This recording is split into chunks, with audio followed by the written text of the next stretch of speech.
골로새서 1장 24절에서 29절 말씀 함께 같이 읽도록 하겠습니다.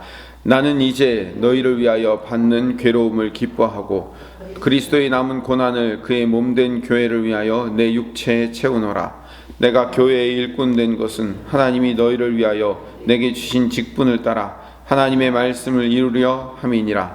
이 비밀은 만세와 만대로부터 감춰졌던 것인데 이제는 그의 성도들에게 나타났고 하나님이 그들로 하여금 이 비밀의 영광이 이방인 가운데 얼마나 풍성한지를 알게 하려 하심이라. 이 비밀은 너희 안에 계신 그리스도시니 곧 영광의 소망이니라.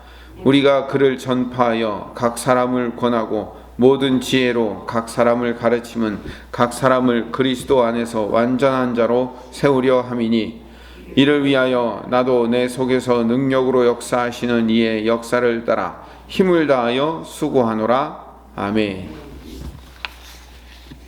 전의 이야기를 다시 한번 반복하면요, 믿음과 소망과 사랑의 열매를 잘 맺으며 자라가고 있는 이 골로새 교회를 향해서 늘 감사라고 이야기합니다.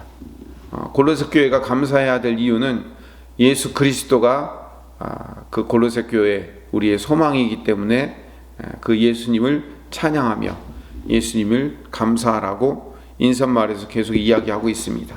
그 예수님은 어떤 분이시냐면 지난 금요일날 창조주이시며 화평의 주님으로 오신 그 예수님을 늘 찬양하고 감사하라고 바울은 강조에 강조를 더하고 있습니다.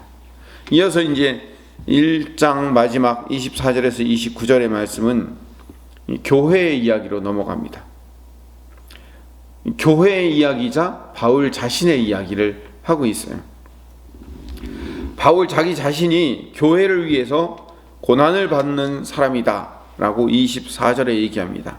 나는 이제 너희를 위하여 받는 괴로움을 기뻐하고 라고 얘기하고 있거든요. 그러니까 바울은 교회들을 위해서 골로새 교회를 위해서 자기가 지금 로마 감옥에 갇혀서 이 고난을 당하고 있는 것이다. 복음을 위해서 이 고난을 당하고 있다라고 말하고 있습니다. 그리스도의 남은 고난을 그의 몸된 교회를 위하여 내 육체에 채우노라 라고 얘기하죠. 바울이 24절에서 로마의 감옥에 갇혀서 그 편지를 쓰면서 골로새 교회 너희를 위해서 고난받는 것을 기쁘게 여기고 있다라고 말하고 있는 이유는 바울이 감옥에 갇혔음에도 불구하고 이게 복음 증거를 위한 일이었기 때문에 그런 거예요. 그리고 그리스도의 남은 고난을 그의 몸된 교회를 위해서 내 육신으로 채워가고 있다라고 말하는 이 말씀을 잘 우리가 묵상할 수 있어야 돼요. 그리스도의 남은 고난이라고 얘기하면 우리가 자칫 잘못하면 예수 그리스도의 십자가의 고난이 완벽한 것이 아니고 우리 인간들이 여기다가 뭔가를 더 붙여야지 그 고난이 완성된다라고 착각할 수 있어요. 그러니까 예수님이 90%를 채우고 가셨기 때문에 우리가 서로 나누어 가지고 그 10%를 다 채워야 그 고난이 완성된다라고 그렇게 가르치면 안 돼요. 실제로 그렇게 가르쳐서 성도들로 하여금 예수 그리스도의 고난을 완성하고 채우기 위해서 수고해야 되고 헌신과 봉사를 해야 된다라고 강조하고 있는 사람들이 있어요. 그게 아니에요. 우리의 헌신과 봉사는 모두 다 하나님의 은혜에 의한 자발적인 봉사이며 수고일 뿐이에요. 그러니까 기쁨과 감격에 겨워 우리가 자발적으로 하나님 앞에 헌신하고 수고하며 가는 거지, 그리스도의 남은 고난을 우리가 채우기 위해서 그렇게 채우는 것이 우리가 완성되는 것이다 라고 오해하고 착각하면 안 돼요. 이 번역상 어감의 문제인데 교회를 위한 바울의 고난은 또는 우리가 하고 있는 그 우리의 고난은 예수 그리스도께서 받으신 고난의 일부를 재현하는 거예요. 복음을 위한 고난은 그 하나님의 백성의 표시이기도 하고 그리고 하나님의 백성으로서의 가치를 보여주는 재현에 불과한 거예요.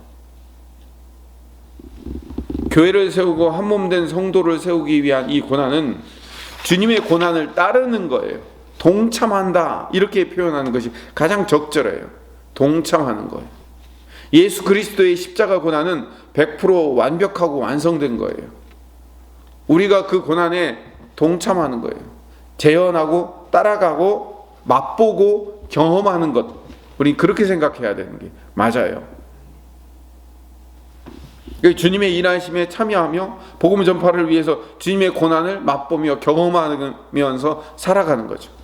25절에 내가 교회의 일꾼 된 것은 하나님이 너희를 위하여 내게 주신 직분을 따라 하나님의 말씀을 이루려 함이니라.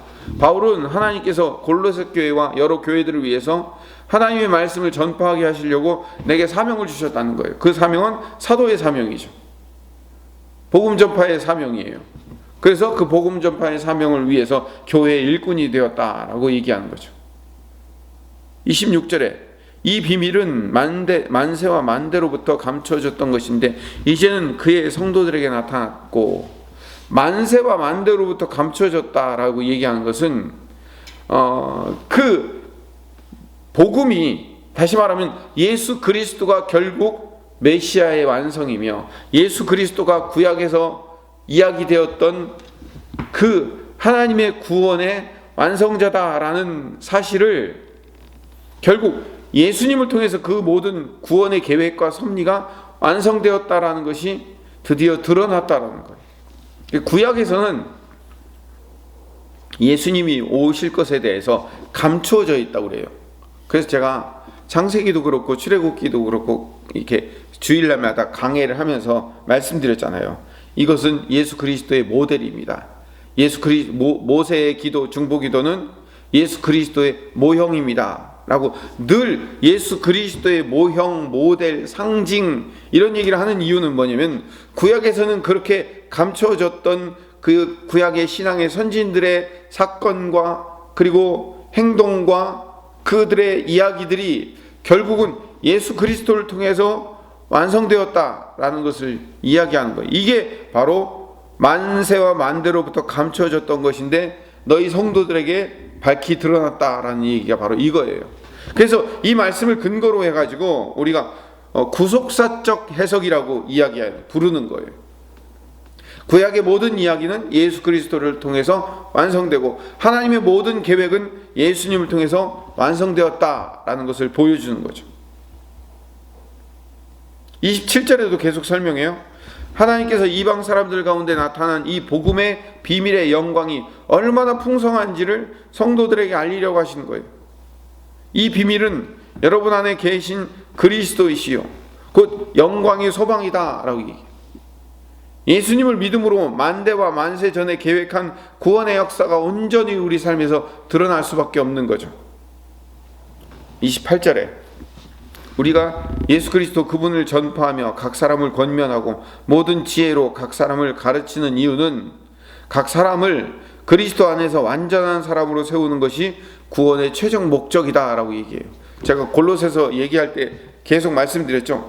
구원의 최종 목적이 뭐냐면, 구원의 최종 목적은 우리를 죄와 사망에서 건져낸 것만이 구원의 목적이야. 그는 구원의 목적의 반을 이룬 거예요. 구원의 목적은 어디서 완성되냐면 우리가 이 땅을 살아가면서 점없고 흠없이 하나님의 자녀다운 자로 세워가는 과정을 겪어 나가는 거예요. 그래서 예수님 재림하는 그날, 하나님 나라에 올라가는 그날까지 우리 최종 목적을 완성해서 우리의 성품이 하나님의 자녀다운 자로 완성되어 가는 것, 그 완성이 바로 구원의 목적이에요. 최종 목적이 되는 거죠. 29절에 이를 위하여, 다시 말하면 이 복음의 완성을 위해서 바울도 내 속에서 능력으로 역사하시느니, 누구예요? 성령님이죠. 성령님의 역사를 따라서 힘을 다하여 수고하고 있다라고 얘기하죠. 다시 말하면 바울은 교회를 위해서 사명자가 되어서 복음을 전하다가 감옥에 갇히는 고난을 받고 있는데, 이 고난받는 이유는 다 너희들과 같은 교회를 위해서, 성도들을 위해서 그런 것이다. 내가 이 고난받는 이유는 교회에 복음의 비밀을 가르쳐서 그 복음의 비밀을 전달하려고 하는 건데, 이 복음의 비밀이라는 것은 창세 전부터, 만세 전부터 계획되었던 건데, 그것이 예수 그리스도를 통해서 완성된 게 복음이다. 그 복음의 완성은 어디까지냐? 우리 성도들이 최종적으로 우리의 성품과 우리의 삶이 온전해질 때까지 가는 것, 그게 복음의 완성이다. 내가 이 일을 위해서 지금도 감옥이라는 고난에 갇혀 있지만 이 일을 영광스러운 직분으로 삼아서 내가 이 복음 전하는 일에, 그리고 너희들을 그 복음으로 완성하는 일에 내가 끝까지 고난을 겪으면서 최선을 다할 것이다. 이게 이제 오늘 본문의 이야기예요. 이걸 제 식으로 표현하여 설명한 거예요. 우리도 이제 그 복음을 전파하기 위해서 우리에게 허락된 고난에 동참하는 사명자가 돼야 돼요. 복음이 뭐라고요? 우리가 우리의 입술로 우리의 삶으로 복음을 전해서 만세 만대전부터 감춰졌던 그 비밀이 그들에게 전달되는 거예요. 우리의 메시아, 우리의 영원한 소망은 결국 예수님이셨습니다. 구약에 나타난 모든 비밀들은 결국 예수님을 통해서 풀릴 것입니다 라고 그 복음을 전하여 그들로 하여금 예수님을 믿게 하는 것, 그게 복음을 전하는 것이고, 그걸로 끝나는 게 아니라고 했어요. 그 사람들이 어디까지요? 하나님 나라 가는 그날까지 그들의 삶과 그들의 성품이 완성되는 일이 완성될 때까지 함께 힘써가는 것, 이게 복음의 완성이라고요. 사도 바울이 이 두 가지 일을 위해서 복음의 사명자가 되어서 지금도 고난을 겪고 있다라고 자신을 당당하게 외치고 있는 거예요. 오늘 본문에서 강조되어야 될 본문은 뭐냐면 28절이에요. 우리가 그를 전파하여, 다시 말하면 예수님을 전파하여, 그 전파한 목적이 뭐예요? 그래서 그들이 예수님을 믿은 목적이 뭐예요? 각 사람을 권하고 모든 지혜로 각 사람을 가르쳐서 각 사람을 그리스도 안에서 완전한 자로 세우기 위한 것이, 그게 목적이에요. 22절, 1장 22절 같이 읽어봅시다. 이제는 그의 육체의 죽음으로 말미암아 화목하게 하사 너희를 거룩하고 흠없는 책망할 것이 없는 자로 그 앞에 세우고자 하셨나니. 이 22절의 말씀과 28절의 말씀은 같은 말씀인 거예요. 그의 육체의 죽음, 다시 말하면 예수님의 육체의 죽음으로 말미암아 하나님과 우리 사이를 화목하게 만드시는 그 일을 하신 이유가 뭐라고요? 결국은 너희를, 성도를 거룩하고 흠없고 책망할 것이 없는 자로 하나님 앞에 세우려는 것이 목적이에요. 최종 목적인 거예요. 이거를 28절식으로 다시 한번 바꿔서 얘기를 하면, 우리가 그를, 예수 그리스도를 전파하여 각 사람을 권하고 모든 지혜로 각 사람을 가르쳐 행하게 하는 이유는 각 사람을 그리스도 안에서 완전한 자로 세우려고. 완전한 자가 뭐라고요? 흠없고 거룩하고 책망할 것이 없는 자로. 그러니까 우리가 어제 주일날도 말씀드렸지만, 우리가 우리의 삶 가운데 우리의 최종 목적으로 삼아야 할 것은 이 땅에서 얼마나 복되고 행복하고 풍성한 삶을 사는 것인가가 우리의 초점이 아니에요. 우리의 초점은 이 땅에서 우리의 육체적인 평안함과 복된 삶이 이 땅의 목적이 아니라, 이 땅의 진정한 우리 목적은, 여기서 우리가 지금 예수 믿고 살아가는 목적은 우리를 하나님 앞에서 거룩하고 흠없고 책망할 것이 없는 자로 세워가는 과정을 겪어나가게 하기 위해서 우리를 이 자리에 지금 남겨두시고 계시는 거예요. 좀 더 쉽게 얘기하면 우리를 아직도 살려주신 이유는 뭐라고요? 이 땅에서 아직도 거룩하고 흠없고 책망할 것이 없는 완전한 자로 완성되지 못했기 때문에, 그거 완성해가지고 하나님 데려가시려고 우리의 성품과 우리의 삶이 하나님 앞에 온전한 자로 세워지는 그 과정을 하루하루 겪고 있다는 사실을 깨닫고, 오늘 이 아침에도 하나님의 온전하신 것 같이 우리도 그 온전함에 이르기 위해서 한 걸음 한 걸음 걸어가게 해 주시옵소서라고 기도하시는 이 아침 되시기를 간절히 소망합니다.